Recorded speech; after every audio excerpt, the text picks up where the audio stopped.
Welcome back to the Math Professors. If you enjoy content that can be found in any college math class, please consider liking, subscribing, and sharing. I'm Professor Van Hamlin, and I'm going to cover basis and dimension of a vector space.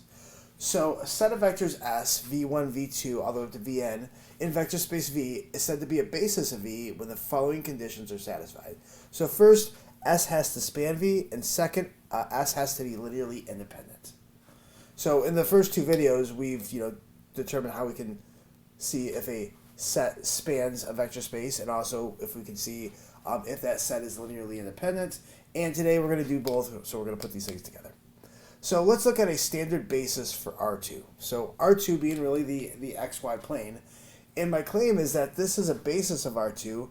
I'm going to test both of these, and I'm going to say, what does this mean at the end? What does it mean to both span and also be linearly independent? So let's test our conditions. So let's test. 1, S has to span V. So what that means is that C1V1 plus C2V2 has to be able to build any vector U in R2. So that means that C1 times 1 comma 0 plus C2 times 0 comma 1 has to be able to equal any U1 comma U2 in R2. So it has to build any vector, any two-dimensional vector in R2. So I'm leaving it arbitrary because I want to verify that it works for any number. So we could say, what basically I'm saying is this could be like 1 and minus 5, for instance. But I don't want it to just work for that particular vector. I need it to work for all two-dimensional vectors. So that's why I'm writing a U1 and a U2 here. All right, so I'm going to solve this system of equations. So this is going to be C1, comma 0C1, and then plus 0C2, comma 1C2 is going to be equal to U1, comma U2. And then we'll add the two vectors. So adding their common components, C1 plus 0C2, comma 0C1 plus 1C2 has to be equal to this vector. And vectors are equal, their corresponding components are equal, which basically builds a system of linear equations. So it says 1C1 plus 0C2 has to equal the first component, and similar 0C1 plus 1C2 has to equal that second component. And when we write this, I'm going to write this in not really augmented form, I'm going to write this in matrix multiplication form. So it says 1, 0, 0, 1 multiplied by C1, C2 would be equal to the vector U1, U2. And I'm using this particular form because I want to prove that this has a unique solution for every single one of these. And then in order to prove that, I just have to show that the inverse of this vector exists. So what I have is I have some A times some, I know it's C, but I'll call it X is equal to some B. So X has a solution as long as A inverse exists, so X would be equal to A inverse times that B vector. So I just have to verify that the inverse exists. And the inverse exists if the determinant of this square matrix is not equal to 0. So let's just check the determinant. So let's find the determinant of, really this identity matrix. And we know this is going to be equal to 1, which is not equal to 0. Therefore, this, for any vector here, I'm going to have a unique one of these that'll work for this. Actually, in this particular case, for the standard basis, if this was, say, 1 minus 5, then C1 would be 1, C2 would be minus 5. It is almost trivially solved. So that's why we call this the standard basis, because it's really, really easy. Let me see if you guys understand that. So if I have C1 times 1 comma 0 plus C2 times 0 comma 1 is equal to that 1 comma minus 5, well, what I would need is I need one of these and negative 5 of these, and we could see that would work. That 1 times 1 comma 0 minus 5 times 0 comma 1 would indeed be equal to this 1 minus 5. So, these two bases can build this vector in particular, but actually in particular it can build every single vector. 2, I have to prove that not only can it build all the vectors, that really I need to show that they're essentially unique. So the way we can do that is I have to make sure that there's not too many vectors here. I know that it spans it, but is this the least amount of vectors that'll work? So in order to do that, I have to show that one vector can't be built from the other vectors, so that these are linearly independent. So in order to test linear independence, what we have to do is we have to, and this was testing span, It's very similar. It's still going to be that linear combination C1, V1, C2, V2, but I have to verify that if this is equal to the 0 vector, that C1 and C2 have to both be equal to 0 simultaneously. So this is going to be C1 times 1 comma 0 plus C2 times 0 comma 1 is going to be equal to that 0 vector. And again, it's the same, arithmetic here. So what we're going to have is 1, 0, 0, 1. This is going to be C1, C2 is now going to be equal to the 0 vector. These are zeros. Or I can write this in augmented form, which allows me to row reduce to be able to solve this quickly. So when we row reduce echelon form, which is already done, trivially already done, which is why we also call this a standard basis. What this says is C1 is equal to 0 and also C2 is equal to 0. And those are the only two constants that will work, verifying that this is linearly independent. So this is linearly independent. So since this spans, so S spans R2, and this thing is linear dependent, therefore S is a basis of R2. All right, so I promised the geometry of this. So let's kind of explain what this means here. So I'm going to draw a picture of R2, and really just let's just R2 is this XY plane. And our claim is that when I say that this is a basis, what I'm basically saying is that these vectors on themselves can build any vector in here, and we actually prove that. If I wanted 1 minus 5, 1 minus 5, that vector right there, I know that I would need one of these and negative 5 of these. And it builds all vectors. So if I'm looking at this basis, what I can see is that V1, which is 1 comma 0, is just this. Boom, that's that vector. And then B2, which is 0 comma 1, which is going to be this vector, which is just going to be up 1. Going to be that vector. And maybe I can put a better color than that. There we go. So that's going to be that vector. And what we can see is these two vectors will grid out this entire vector space.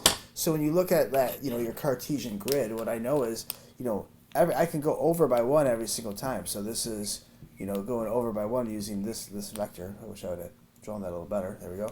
And I can also go backwards as well. So I can grid it backwards. That's usually just being able to go left and right with this. And then with the orange one, I know that I can go up and down. So I can go, up 1 unit, up 2 units, up 3 units, up 4 units, and also I can go down. So basically what these two vectors will do is it'll grid out this entire space, and also verifying that I would need one of these and minus 5 of these oranges to get to this spot here in order to get to this vector right here. In order to get to that vector, 1 minus 5.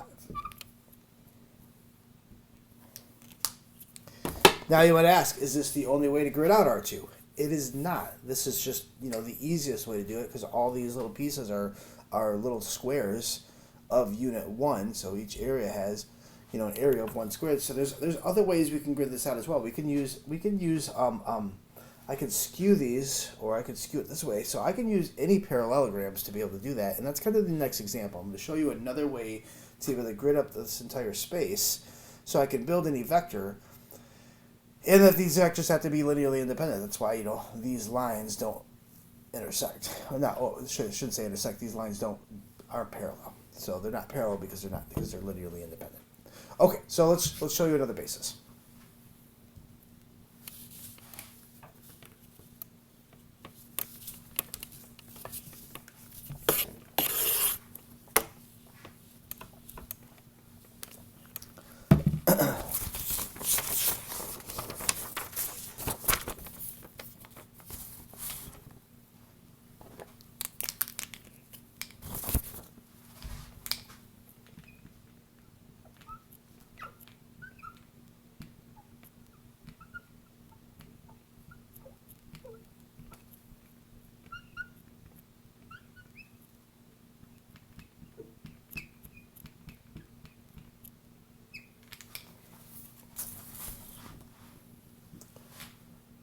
So the second example I'm going to do is I'm going to verify that S is a basis of R2. So I've given us two vectors. In order to determine if it's a basis, I have to make sure that it spans.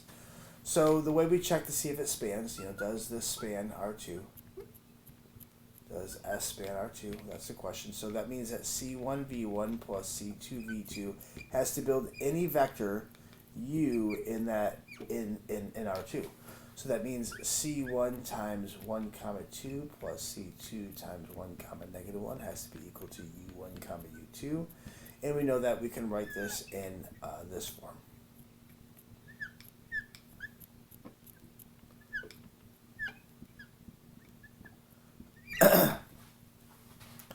So all I really have to do is I just have to verify that this has a unique solution for C, and this has a unique solution as long as the determinant of this is not equal to 0, because I have to verify that I can solve this for, this unknown vector. Remember that U1 and U2 are supposed to be any constant, but these things would have to be arbitrary compared to whatever these give. So, these are found if I give you values here.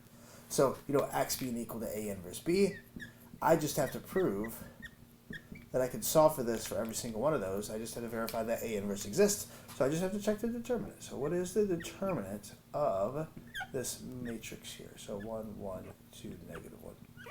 So this is minus 1, minus 2, which is going to be equal to negative 3, which is not equal to 0. So therefore, S spans R2.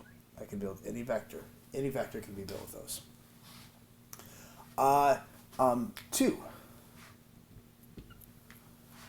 I have to test to see if this is linearly independent. Is this linearly independent? So in order to test this, we have to, C1v1 plus C2v2 being equal to the 0 vector. I have to make sure that I don't have extra vectors here, okay? That these are the smallest set. So C1 times 1 comma 2 plus C2 times 1 comma negative 1 will be equal to the 0 vector. So I need to make sure I can't build this vector from the previous vectors. So I'm going to write this in augmented form. So 1, 2, 1, negative 1, and this is going to be 0, 0. And I'm going to solve this for C1 and C2. I know you can do it this way. You can have 0, 0, and you can solve this through inverses, but it's faster to row reduce, which is why I'm doing it this way. So when I row reduce this, it gives me that. So this says C1 is equal to 0, C2 is equal to 0. So that's kind of the point of linear algebra. Is like, how many different ways can you solve this linear equation? Well, I solve it the way that makes most sense. So I'm writing this form because I want to verify that this has a solution through the inverse, and I write it in this form because this is a very quick way to solve that system of equations. But it could be done that way as well. All right. So this guarantees these are the only values for which this is equal to 0, which shows that this is linearly independent. So S is linearly independent. Since both are satisfied, that means, so therefore, since both are satisfied, S is a basis. All right, let's see what this looks like. So if I was going to, remember, this is going to be our XY plane. Now, I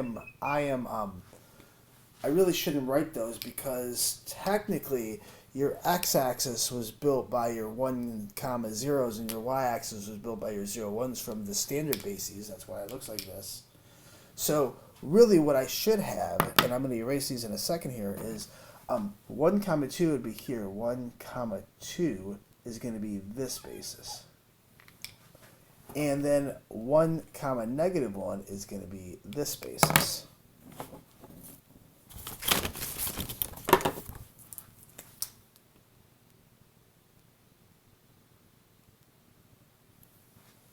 So really what we have is this is kind of acting like our x-axis, and this right here is kind of acting like our y-axis.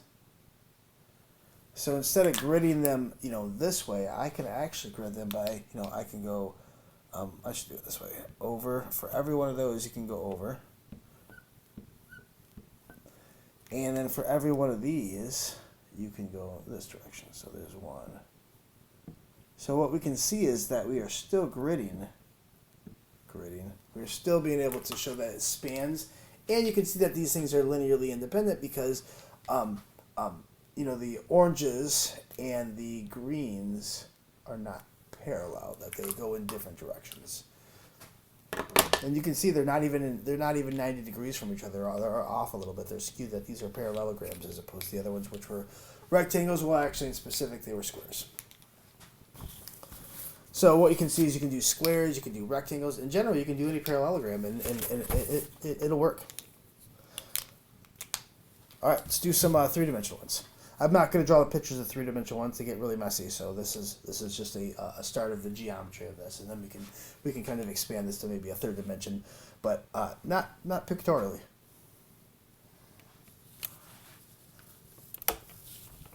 All right, let's talk about the standard basis one more time.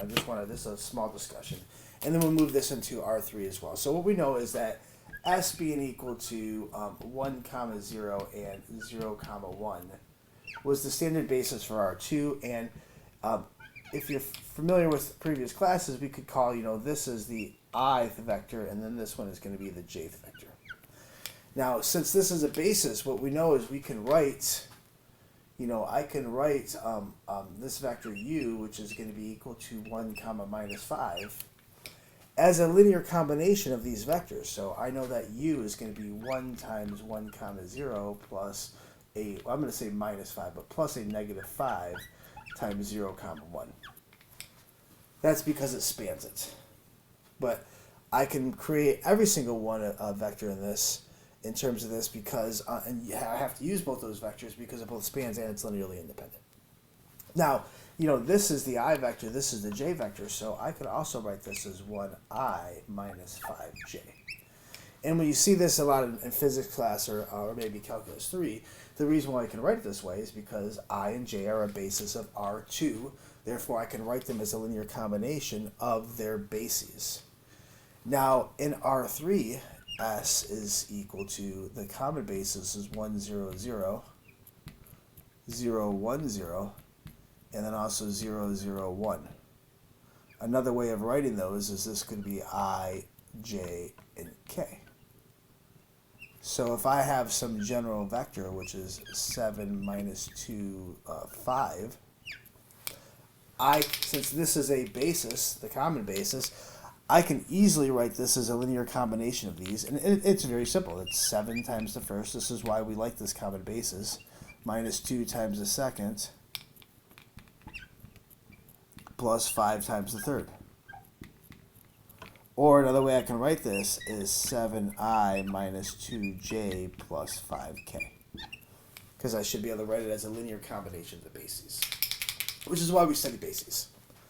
To verify that, stuff like that can happen. Okay, so let's try bases of, let's go to 3 dimensions and maybe more to just test to see if things are a basis. Or a set of vectors is a basis, to be specific.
So the standard basis for P3 is given by this. This is 1x, x squared, x cubed as your vectors. And I like to expand these to show you that 1 really is this vector, x is this vector, x squared is this vector, and then finally x cubed is this vector.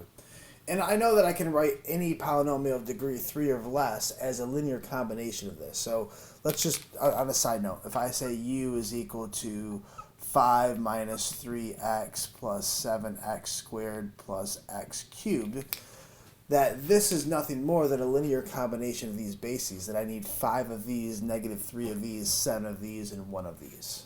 Okay. Now I want to show that this is also a basis.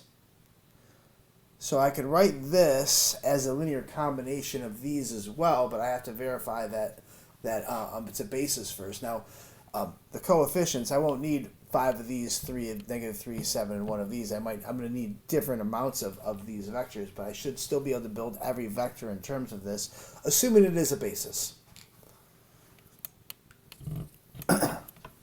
So let's write out this vector set first. So, 0 plus 4x minus 1x squared plus 0x cubed. And then very similar, I'm just going to I want to write all the pieces in here so that when I check to see if it spans and if it's linearly independent, it's easy to set this up. So they tend to write some of these in the wrong, not really the wrong order, but like, we're doing ascending here because that's the way we tend to write these bases. So very similar for this. 0 plus 0x minus 3x squared plus 2x cubed.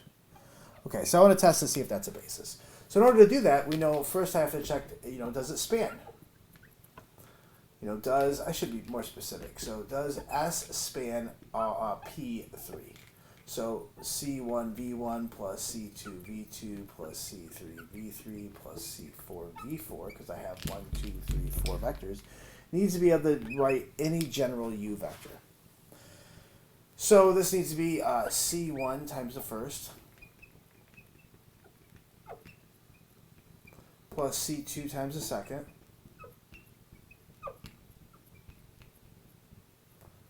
C3 times the third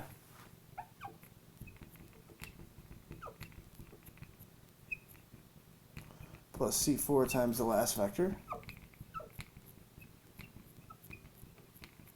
has to equal any general degree 3 or less polynomial. So I'm going to write U1 plus, actually let's do this. Let's use subscripts. U sub 0 plus U1x to the 1 plus U2x squared plus U3x cubed. And it doesn't matter your subscripts, I just need any general subscript. I'm just making the subscripts match the powers of the exponent, so it's easy to keep track of.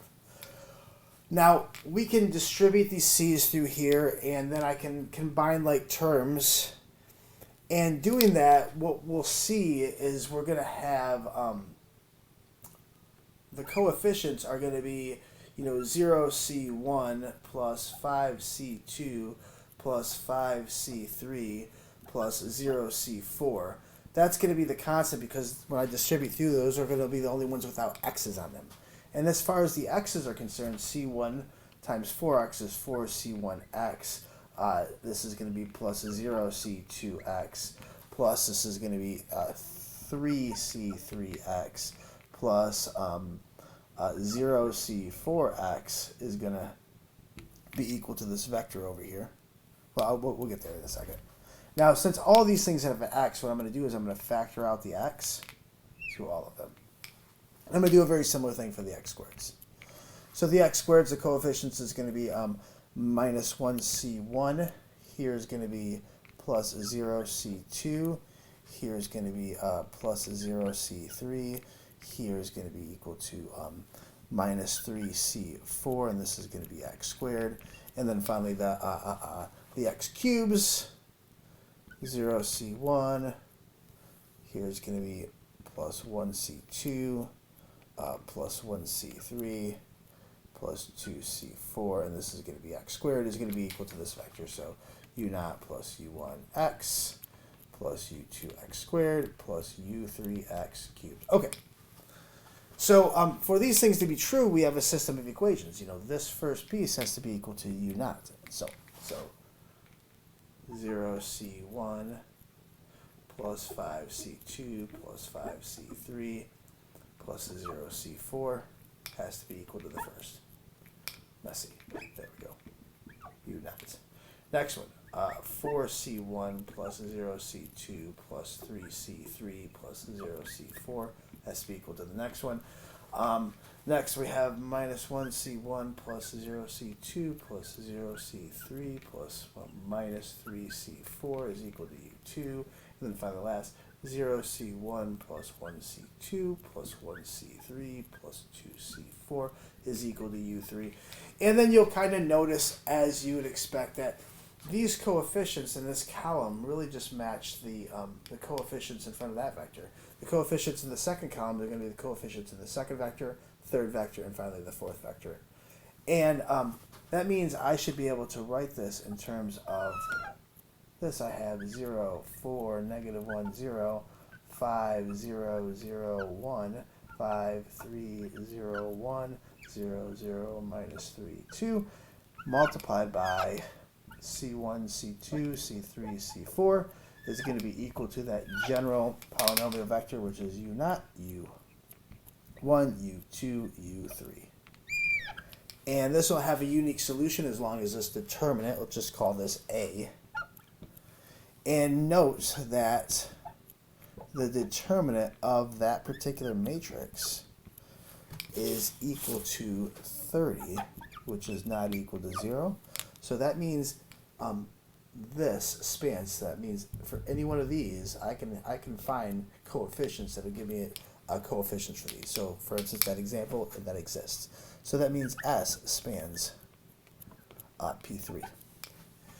Next, I have to check to see if it's linearly independent. What is nice is I don't have to go through all that algebra again. So is S linearly independent? S linearly independent.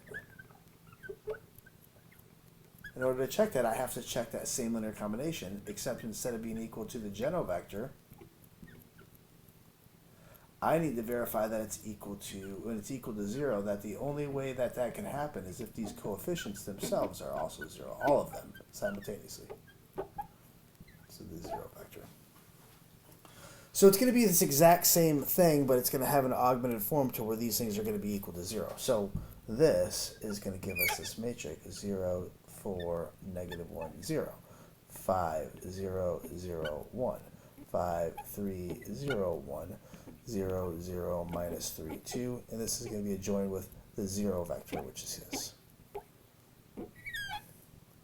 And when I row reduce echelon form this, I indeed get the identity matrix adjoined with 0, which verifies, so this is going to be that identity matrix, and then the linear combinations of those will just spit out zeros. So this says C1 equals 0, this one says C2 is equal to 0, this says C3 is equal to 0, and finally it says C4 is equal to 0. So this is linearly independent. So therefore, S is a basis of P3.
So for this example, I want to know if S is a basis of R3. And I've chosen this wisely because just to keep it short, but what we know is we've already tested if the first two vectors are a basis, and we know that it is. So what I've done here is I just added a third vector and asked if this can be a basis. Now, since these two already span the set, if I include a third vector, it's still going to span the set. Or span R2 is what I mean by that. So what's going to fail here, since I have too many vectors, it's just going to fail to be linearly independent. So we could test one, does it span? And it will. It'll span. Two, I want to test to see if this is linearly independent. So in order to test that, we have C1v1 plus C2v2 plus C3v3 has to be equal to that 0 vector. So C1 times 1 comma 2 plus C2 times 1 comma negative 1 plus C3 times 3 comma 4 is going to be equal to that 0 vector. Now I'm going to write this in augmented form. And then we're going to have to row reduce this. So when we row reduce, what we get, so this will be row reduced echelon form, I'm going to get 1, 0, 7 thirds, 0. This is going to be 0, 1, 2 thirds, 0. Which really means that this verifies that I'm going to have more than one solution. So what this first line says is C1 plus 7 thirds C3 is equal to 0. And this bottom line says that C2 plus 2 thirds C3 is equal to 0. Now, if we don't enjoy working with fractions, we could, it doesn't really matter. This is easy to do. So what I can see is that both of these solutions have C3 in them. So I'm going to isolate C1 and C2 and then have C3 be the independent variable, which means that this is going to be our parameter. So I'm going to let C3 equal T. So then when I look at the solutions, we have C1 is equal to minus 7 thirds T, C2 is going to be minus 2 thirds T, and then finally C3 is going to just be equal to T. Now I already know that C's being equal to 0 will definitely work, but I'm just trying to show that it's not linear independent to say that, hey, there's another one that also doesn't work that's not 0. So if you let T equal, it doesn't really matter. Let's let T equal 3, for instance. So then C1 would be equal to negative 7, C2 would be negative 2, and then C3 would be equal to 3, verifying that there's other numbers, other C1, C2, C3s that are not equal to 0, showing that I can write one of these vectors, one in particular, I can definitely write this one as a linear combination of the other two if I chose to. It'd be really easy, especially if you put T equal 1. If I let T equal 1, then this is going to be minus 7 thirds, this is minus 2 thirds, and this is 1. So if this is equal to 1, I can send those to the other side, and I can just show you that it's going to be a linear combination of, these two vectors.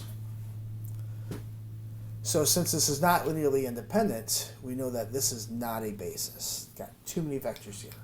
That one's not needed. So this will move us into what it means to be like the dimension of a vector space, so then we can see how to find the basis. Or I should say, the basis tells us the dimension of the vector space. Let's be more specific.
So here's a theorem. The number of vectors in a basis.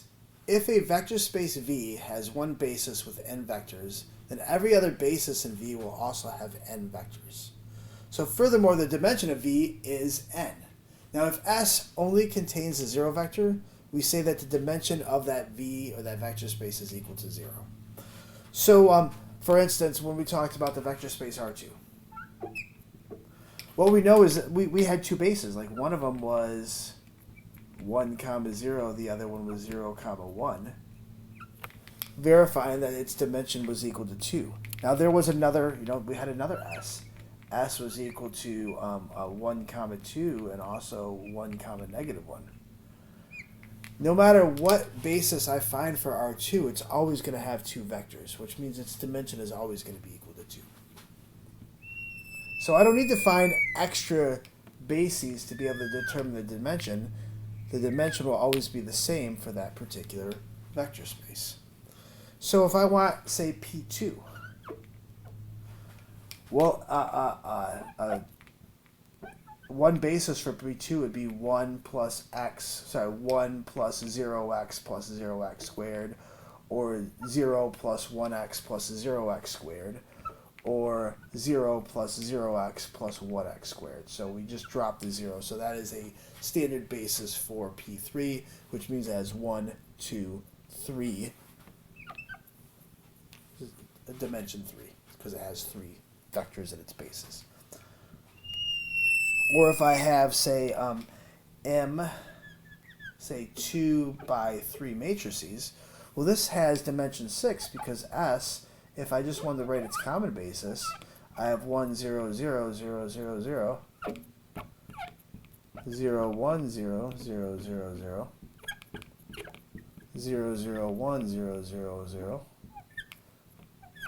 0, 0, 0, 1, 0, 0. So really what I'm doing is I'm just plugging 1 into all the places and zeros everywhere else. And this I know will be a basis of this vector space. So and there will be 6 of them. So this is going to have dimension 6 and so on.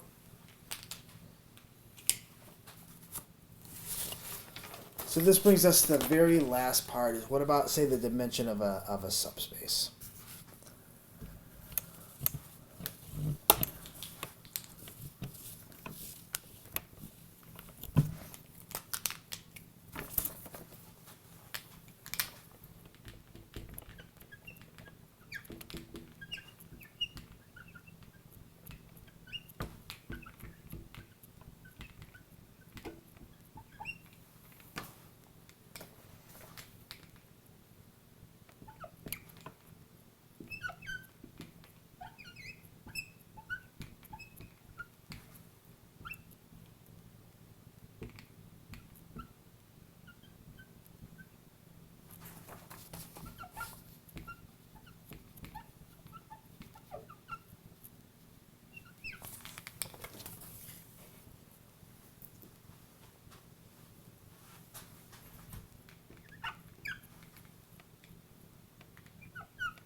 So I want to find the dimension of a subspace. And we've already asked in linear algebra, like, hey, is this a subspace of, say, R3? Well, I have 3 components. Is it a subspace? And we've already been able to prove it's closed under addition, under scalar multiplication. So indeed, it's a subspace. So it's a subspace. That means it's a vector space on its own. So what is the basis of that vector space? Well, I know it's a subspace. It's probably going to be, well, it's got to be degree 3 or less. So, a subspace of R3 is either 3, R2, well, 2 dimensions, 1 dimensions, or 0 dimensions. So what does this, what does it look like? What is its basis? So the way we do this is I'm just going to say, your general vector U is going to be of this form. So this is going to be, D comma C minus D comma C. Now, in order to what I'm going to do is I'm going to separate this. I'm going to say that this is going to, I'm going to break the C's and D's apart essentially. So I want one vector to only be containing C's and the other vector only contains C's. So this is going to be, let's do C first. So there's no C's other than the first component. There's one C in the second component, and there's one C in the third component. Now for the D's, I have one D in this component. I have negative one D in that component. I have 0 D's in that component. So now this allows us to factor out the C and D from each one of these. So this is 1 C plus 1 negative 1 0 D. Which says that the basis of this set is going to be equal to, well, really what it says is that any vector can be written as a linear combination of these two things. That this C and D are really acting like your C1 and your C2s for your linear combinations. So if you want to write that, it's, this has the form like C1 0 1 1 plus C2 1 comma negative 1 comma 0, where C1 is this and C2 is this. So really what I have is I have a linear combination of vectors, meaning that those things right there are going to be your basis. So S is going to be this basis, 0, 1, 1, comma 1, negative 1, 0. Which really means that this has dimension 2. So the dimension of this vector space W is equal to 2. So what does that actually look like? Because this is a R3 vector. Well, when we're looking at subspaces of a vector space has to be linear through the origin. So this has 2 dimensions, which means we're talking about a plane. It goes one way and also another way, so we're talking about a plane through the origin, which will be essentially, the span of these vectors are a plane through the origin. Now this is also another R3 vector. If I want to find its dimension, I only see one letter here, so I'm going to say U in general is going to be equal to, I'll just write this, 5 minus 3, 0. Now I don't have to separate it into 2 because I don't have 2 variables, there are 2 unknowns. So what I can simply do is I can just factor out that T. So again, this has basically like C1, 5, negative 3, 0. This is just a linear combination of one vector where C1 is equal to your T. So then I can say that, the set of vectors S is only this single vector.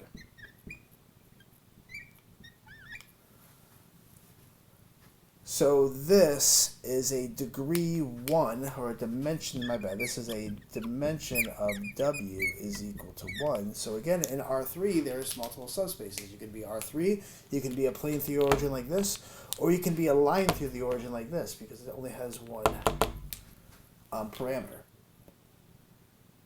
So, if you like the content, please subscribe.